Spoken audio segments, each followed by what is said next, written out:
Hey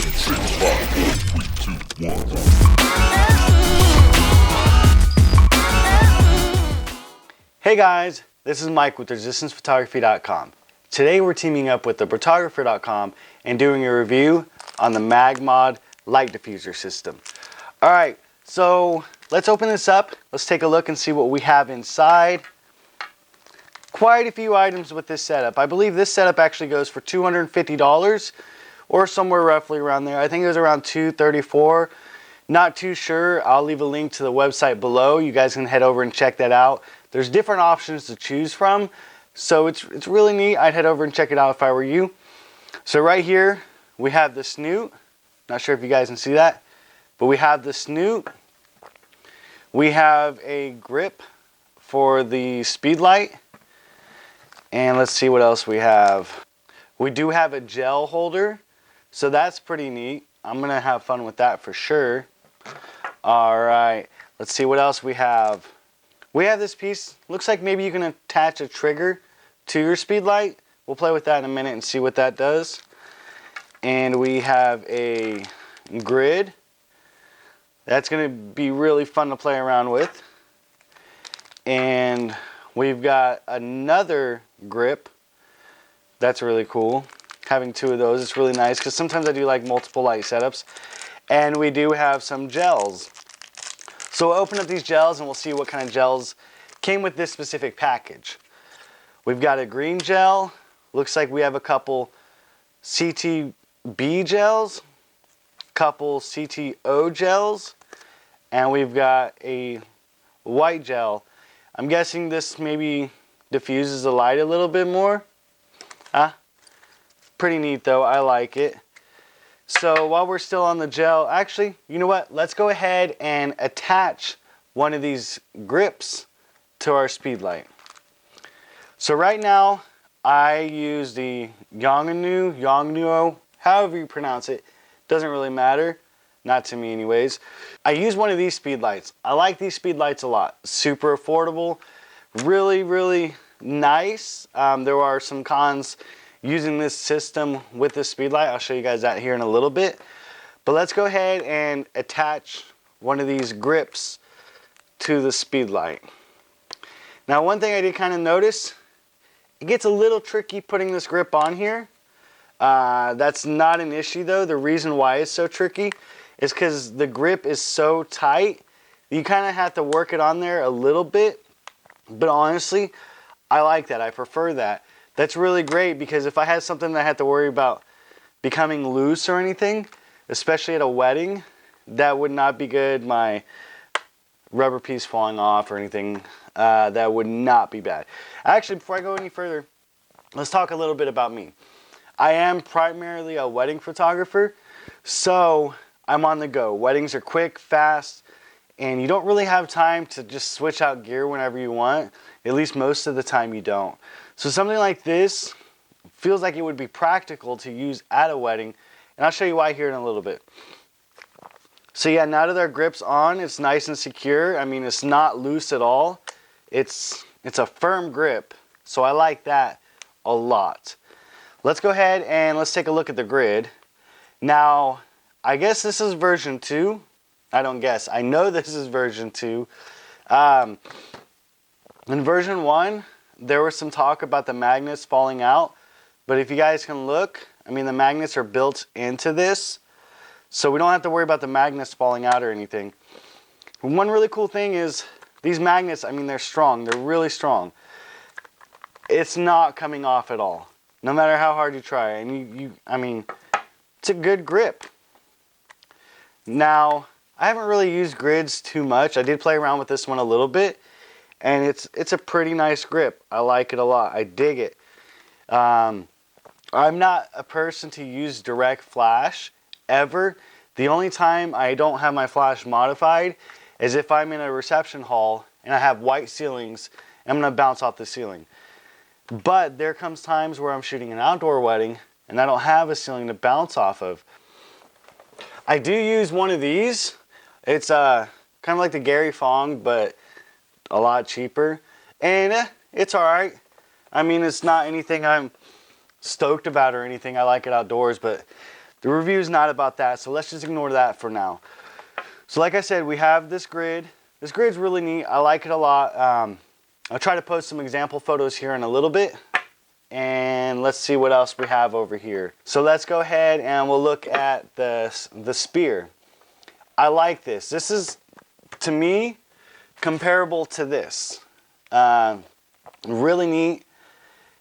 The reason I like this a lot more, I mean, if you look at this right here, it's Velcroed. So I got to fit my speed light in there. I got to take the Velcro. It takes two hands to actually do this. And when I'm holding my camera, I might have, you know, a 7200 on there, and I'm using a 5D Mark III. You know, that's easily, what, $4 grand worth of gear already. And the last thing I want to do is mess around with Velcro, trying to attach it to my flash and all that kind of good stuff. And when I'm at a wedding, I don't really have time to take my flash off, hold my flash, put this on. It's just a lot of work. I've used this, but that was until I came across this Magmod system. So I have this, pop it on there, and it's not coming off. I mean, I was kind of blown away by the power of the magnets in these things, because last thing I want is these falling off in the middle of a reception and people are going to look at me and it's just unprofessional looking. But I don't have to worry about that at all with these. So it's on there pretty good. I can tilt it, move it around. The only thing with this, I did notice a little bit, since I am using the Yongnuo flash, it doesn't really support the weight of this all too much. There's times just like that, it'll pop down on its own. So if I'm at a 45-degree angle with my flash, that'll hold up all right. If I go anything past that, it's just gonna fall like that. So maybe for the Canon flashes or the Nikon flashes or other name brand flashes, it might work well, but for the Yongnuo flash, it doesn't. Which that really isn't an issue for me, since this is a spear. I mean, it's bouncing light all over the place, it's throwing it all over the place, and it's just not a concern to me. So we'll go ahead and we'll take that off. We'll set this right here. And we'll go ahead and do what they call the MagBounce. Now I've heard you can get up to 3 times the amount of light with this modifier. And it's really neat. I like it a lot. Like I said, the only issue, not really an issue, the only thing that is different for me, I should say, is I bounce a lot off the ceilings. So while I have this modifier on, I'm not really hitting the ceiling as much as I would like. It's more of a direct flash. But there comes times when maybe I'm outdoors that this comes in handy and I need that extra power. Maybe the bride and groom are at their first dance and I don't really want to get up close, so I can keep a safe distance and still get the amount of power that I need to illuminate them. Like I said, with the other modifier, actually let me go ahead and flip this. With the other modifier, if I go past a certain angle, it's going to drop really easily. So even at 45 degrees, I mean, any shake whatsoever, as you can tell, actually, if I have any tilt on this whatsoever, it's going to drop. But it's built well. I mean, it's high quality, it's good weight, it's not cheap and plastic, and it's not going to fall apart on me. So the weight really isn't an issue for me. Now I'm going to go ahead and flip it around. Now, I could bounce off the ceiling. As you look, just point my flash back and then bounce up. So if I get 3 times the amount of light with the bounce, say maybe I have really high ceilings, this might be a good alternative to get that extra light. Also, if I do get 3 times the amount of power, I can power down my flash just a little bit, save the battery life, not have to worry about changing batteries in the middle of a wedding, which is absolutely amazing. Another thing I didn't notice with this is I can rotate it. So here's my flash. If maybe I want to bounce off to the side just a little bit, it's really neat to be able to rotate that. And I find it really handy. I think it's going to be really, really cool to use this. And we've got the Snoot. Now I've played around with this at a wedding already. I'll try to show you guys some examples with some photos I got with this. This is really neat. This is really fun to use. I think this is probably one of my favorite, just because I am a flash guy. I love using off-camera flash, not so much on-camera flash, but that might change with these. So we'll go ahead and we'll pop this on there. And one thing I did notice with the Snoot, I've never used a Snoot before using this, and it was really easy to use. Now when my Snoot is closed like this, I do notice that I get more spread of light just because the opening of the Snoot is closer to my flash. So there's different lengths you can change this to. I hope you can see it in this other camera. You can pull it out, and each time you pull it out, it narrows your beam of light to a more concentrated area, which is really neat. I did this during a first dance at the last wedding I did, and I was able to point this at my bride and groom and illuminate them, and then everything else was as dark as I wanted or whatever. So this was really, really cool. Just like with the other two pieces, if I do shake whatsoever, with this specific flash, it's not really going to hold the weight. But then again, that's not too much of an issue. The only issue I would have is, since this is a narrow concentrated beam of light, if I have this flash set to a specific angle pointed at the bride and groom, and my flash decides to change position, then I have to reposition this to the bride and groom and all that good stuff.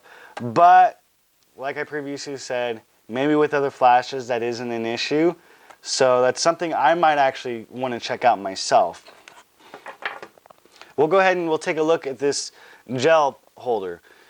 Now, I guess in version 1, like I mentioned with the grid, they had an issue with the magnets popping out.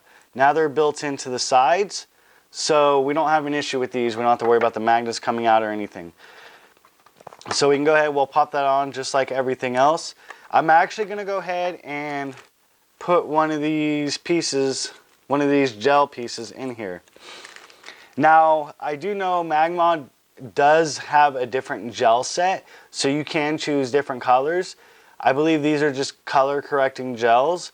So if I'm shooting maybe during sunset and I want my subjects to be matching the ambient light, I can use a CTO gel. And if maybe I'm shooting on a cloudy day, I'll use a CT blue gel or CTB gel. So we can go ahead and do that. But I'll show you with this. Now these, they're not really tricky to get in here, but you got to work with it just a little bit, and it fits right into place. I mean, it's not coming out. I don't have to worry about it coming out at all. I do have I think I spent like 10, 20 bucks on a cheap gel set, and I Velcro the piece around here. I have to put the gels in, and then I have to worry about them not falling out, which is kind of annoying at times. With this, it's not going anywhere. I don't have to worry about it falling out at all, which is absolutely amazing. So once again, it goes on there, works perfect. I did notice, I mean, it does fit good. This is not coming out. But I did notice if I did want to add another CTO gel, I could fit probably 2 in there and get more color coming from this. You might be able to fit 3 in there. I wouldn't. I don't really see a purpose in doing all that. But yeah, 2 works well. I like it. I dig it. It's a lot of fun. So we'll put that on here. Another thing I did notice with these, which is actually really freaking rad, is I can attach other modifiers on here. I can stack them. If I want to do the CTO and add the grid, boom, there I go. I don't have to worry about anything at all. Maybe I want to do it with the Snoot. That's freaking awesome. I personally have never seen a modifying system like this. So to me, this is actually kind of mind-blowing. I dig it a lot. So we've gone through everything so far. Let's go ahead and we'll look at this piece right here. Now I believe you can put triggers on this. What's really cool for me is, let's say if I want to add maybe a trigger in here and I have a wire connecting my trigger to my flash, let's go ahead and we'll do one of these. I am using a Yongnuo trigger. I don't know if you can see it from there. Maybe you can from that camera. I do have Velcro on here because I do like to Velcro this to either my flashes or my strobe or whatever. So I can get this in here and it's not going anywhere at all. So it holds up pretty well. Maybe you can put microphones on there if you're doing behind the scenes videos, or just whatever you want. I mean, I like it, I dig it. I'll go ahead and show you guys some photos I've taken with these modifiers, and I'll explain in detail what each one was and how I went about taking it. So I actually decided to go out and test out some off-camera work with these attachments just to see how they would look, because I'm not really a guy to use lights on camera too much. So I just wanted to see what they did off camera. This is Reese, and for this shot I used the Snoot. I had that camera left at a 45-degree angle pointing toward her. Looks really kind of cool. I dig it. And then for this next shot, I ended up using the grid, same position. This one I ended up using the sphere, and this next shot I ended up using the bounce. A lot more light coverage with that one. And I did a couple with the gels. Those turned out pretty cool. I do like those. At a wedding, this shot was with a Snoot. This one was with the grid, and so a little bit of spill. This one was with the Snoot as well, and I had that closed all the way up pretty much. This one was with the grid, and this next one was with a Snoot. Kind of cool to isolate them away from everything. That one was with the Snoot as well, and then this next one, different wedding, but that was with a Snoot as well. So normally, like I said, I wouldn't use it on the camera. I'm not really a fan of the way it looks, but I think it's a neat option to use off camera. Just kind of play around and see what you get. But in the situations you might want to have fun, on camera might be the way to go. So let's hear my final thoughts. Alright, so let's talk about my final thoughts on this system. I like it. I like it a lot. I like the idea that I can switch from this to a Snoot in just under 3 seconds. I mean, put it on, take it off, boom. I mean, I've never been able to do that. I do use a strobe a lot of the times, not necessarily during a wedding, during a reception, but I do like to use lighting. And it's fun to have the option to be able to bounce off the ceiling, switch to a Snoot, switch to a sphere, or maybe even gel them up. That is really neat to me. And if I don't even feel like doing any of that, I just take the modifier off and I'm ready to install a modifier at any time that I want. I like it a lot. I actually use this for some off-camera lighting too. So I had a trigger hooked up to this. I had a stand set off to the side. And I showed you guys a few shots of photos I have taken with this with a local group of people. And everything's durable. Everything, I mean, it collapses super easy. I can see here, and then once I'm done with it, fold it all up, put everything in here. And another really neat thing, they give us a little bag to put everything in. Now I have not tried to fit everything in that bag because when I did receive all of this, it was outside of a bag. But I mean, you can fold this up, you can fold this up. These I kind of just leave hanging because I don't really feel like smashing them up or whatever. And I can put them all back into this bag. And this bag fits anywhere I want pretty much. It'll fit in my camera bag. It'll fit in any extra bags that I have. So it's really all compact. And seriously guys, seriously, to get all these modifiers in this compact set is freaking ridiculous. I mean, it's amazing. I love it. And yeah, I mean, really cool, really neat. I love the option of being able to switch modifiers. I'm a light guy. I'm not really a guy to shoot natural light all too often, so anytime I get the chance to play around with modifiers or any off-camera lighting, I get pretty freaking excited. I mean, I have a lot of fun with it. Like I said, I use this on camera, off camera, and it does really cool things both ways. So yeah, I would highly recommend checking this out.